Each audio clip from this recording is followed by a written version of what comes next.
There are literally a lot of fish in the sea and the Gulf, of course, but many seafood species are underutilized, are not part of our diets at all. So Sarasota chefs are coming together to create a sustainable seafood dinner.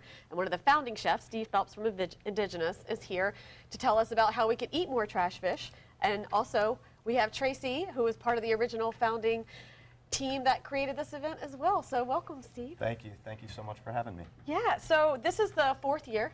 Fourth year. Yep, and tell us about why we have renamed the event. Because originally it was trash fish. Yeah, it's interesting. You know, years back, probably 5-6 years, we really used the term trash fish to create this awareness of some of these bycatch species that everybody was trying to sell because they're really good, they're delicious. But as we've moved forward, the momentum got great. Everybody was buying trash fish, so to speak. And you know, now we have fishermen that have a hard time selling it under that name because you want to sell them a product and you say, yeah, well, I've got some trash fish for you. So me and some other chefs have kind of put the momentum in to say, hey, you know, the trash fish is a bycatch, but it's also a sustainable option.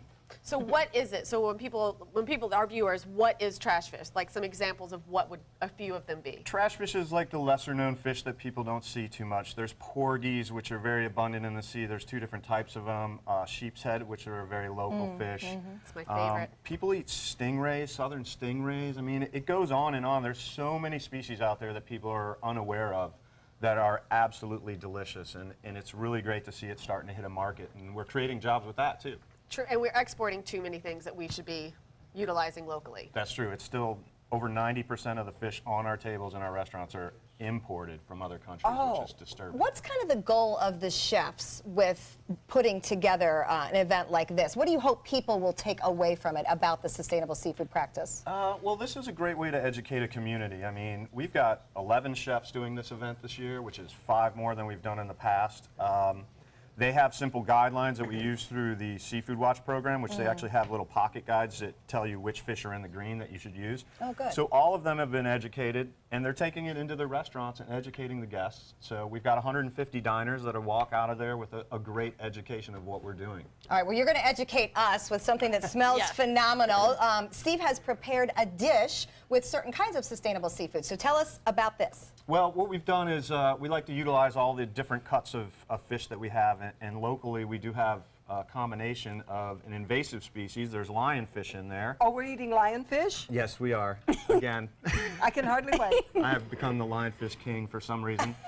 There is I see a Two movie Docks coming. Clams, which is a local clam company. They have their clams are in Port Charlotte, Hillsborough, and Pine Island. And there's a little bit of what's called beeliner in there also, which is a very small, amazing whitefish. And we whip up some Everglades spice with butter, white wine, and garlic. Oh, and it's so good. herbed breadcrumbs, and just bake it. And that's actually going to be a version of the dish that I'm going to do at the event this year. So this is something we can all do at home if we learn what these fish are, where we can get them. I mean, this doesn't seem overly complicated. It's you know? not, it's not. And that's what we try to teach people to do with the fish. I mean, make it a simple dish, make it understandable.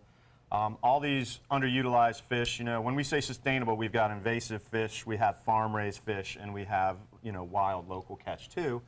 And they're very affordable, which is what we have to remember also. You know, you go to buy red snapper, it's $20 a pound. Right. But if you go to buy sheep's head, they're basically giving it to you for a couple bucks.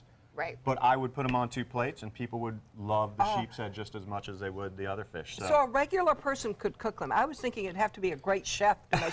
You could Yeah, make he'll do it for you. anything. We could could make talk about that anything later. taste good. Right. So you're not trying to hide the flavor, though. Like, my son catches sheep's head in the mangroves all the time. That is the best fish. It has never occurred to me to it's fillet probably them my and cook them. favorite. Really? It's probably my Okay. very favorite Mangrove? fish. Yeah. Oh, And no, sheep's sheep's head. head. Yeah. Sheep's head. Back in the mangroves is where he's finding them. And I'll tell you what, I'm starting to see all these chefs who are involved in these events are starting to play with them on their menus more often. And, you know, we do have guests that say, hey, where can I buy it? And it's available. You could go to the docks and talk to fishermen all the time.